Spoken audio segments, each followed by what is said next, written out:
వచ్చేసి love marriage అబ్బాయిలేమో Madiga కుమ్మర అంటే గుడికెళ్ళి వాళ్ళిద్దరు రాలేదు ఫస్ట్ ఆమె ఎవరైతే ఆడపడుచుతోటి గుడికెళ్ళి గుడి దర్శనానికి వెళ్తే 100 రూపాయలు అడిగేదంట. అడిగితే ఎందుకన్నా అన్నందుకు నోటికొచ్చినట్టు మాట్లాడి ఒక మాదిగా మీరు కులం మీరు మా పిల్లల వల్ల రావద్దు, ఇంకా పైసలు పెట్టుడే మా ఎక్కువ మీరు అసలు మా పిల్లలకే రావద్దు అని చెప్పి వాళ్ళని బయట చూస్తే ఎవరైతే బాధితురాలు వాళ్ళ భర్త చేస్తే ఆ భర్త ఇవన్నీ వీడియో తీసి అంత గ్రూప్లలో స్ప్రెడ్ చేసినారు. అయితే ఈ మాటలన్నీ గ్రూప్ లో స్ప్రెడ్ చేస్తావా అని చెప్పి ఎవరైతే అక్కడ ఉన్న గుడిలో ఉన్న వాళ్ళందరూ వెళ్ళి వాళ్ళంతా కలిసి అతన్ని కొబ్బరికాయ రూపంలో తీసుకొచ్చేసి విపరీతంగా కొట్టి కొబ్బరికాయలతో కొట్టి ఎవరిని ఆ తల్లిని కొడుకుని ఇద్దరిని కొడితే ఆ తల్లి నా మొగుడు ఉండొద్దు అని చెప్పి ఒక పసిబిడ్డని వాళ్ళ పాదాల కాడ పడేస్తే కనీసం కనికరం లేకుండా మానవులమా మనము అంటే కొంతమంది ఏమంటున్నారంటే నెలలు నిండని పాప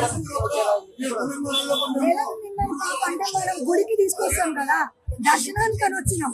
దర్శనానికి వచ్చే లోపు ఈ సంఘర్షణ జరుగుతుందని ఏ కన్న తల్లి ఊహించాడు. ఆడైపోయేసరికి భర్తను కొడుతుండు. భర్తను కొట్టిపోయే టైంలో చంటి బిడ్డ ఎద్దులు అని ఏ తల్లి కూడా ఆలోచించదు కదా. ఏ తల్లి ఆలోచించారు? ఎందుకంటే అక్కడ వాళ్ళ భర్తను కొడుతుంది కాబట్టి ఎత్తుకొని నిలబడితే అయ్యో పసిబిడ్డనన్నా చూస్తే కనకరిస్తారేమో అని చెప్పి వాళ్ళ కాడ పాదాల కాడ ఒక విషయం చెప్పండి, ఎందుకు పోలీసు వాళ్ళు కేసు నమోదు చేయలేదంటే అక్కడ మొత్తము కాంగ్రెస్ నాయకులు, ఆడ కొట్టిందంతా కాంగ్రెస్ నాయకులే, ఎమ్మెల్యే కాంగ్రెస్ నాయకులు, ఎమ్మెల్సీ కాంగ్రెస్ నాయకులే, వాళ్ళంతా రెడ్డిలు. ఆడ రూలింగ్ పార్టీ ఇప్పుడు అదే కాబట్టి రూలింగ్ పార్టీ ఏదైతే వాళ్ళకి శిక్షణ జరగదు కదా. ఇప్పుడు మన తెలంగాణలో జరిగింది అది. రూలింగ్ పార్టీ ఉన్న వాళ్ళకి అల్చల్ అయిపోతారు, వాళ్ళ కేసులు పెట్టనియారు. అందులో ఒక మాదిగా బీసీ కుమార కన్నా నేను అక్కడంతా ఏముందంటే ఒక మాదిగా మనిషి. కానీ ఒకటి గుర్తు పెట్టుకోవాలన్నా, మాదిగైనా సరే కుమ్మరోళమైనా సరే ఎవరమైనా సరే మనమంతా ఈ తెలంగాణలో అంతా ఒక ఐకమత్యం. కానీ ఇంకా కూడా ఈ ప్రజల్లో చైతన్యం వస్తలేదు. ఎందుకు వస్తలేదు అది అర్థం అవ్వట్లేదు.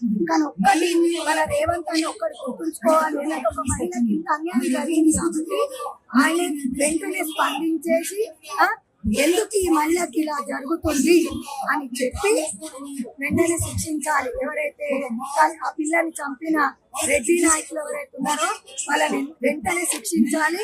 నువ్వు ఎన్ని రోజులు నేను ఇంకా నిమ్మలంగా ఉంచుతావో మేము బీసీఎస్సీ మైనార్టీలం అందరం ఏకమైపోతాము.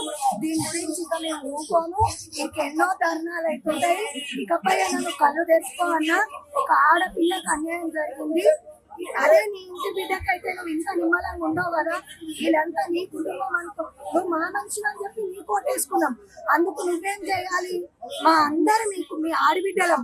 నీ ఆడబిడ్డకు అన్యాయం జరిగితే నువ్వు ముందుకు వచ్చి యాక్షన్ తీసుకొని ఎవరైతే ఇలా జరిగిందో వాళ్ళకి ఇమీడియట్లీ శిక్షణ వేసి చేయాలని నేను టీఆర్పీ తెలంగాణ రాజ్యాంగ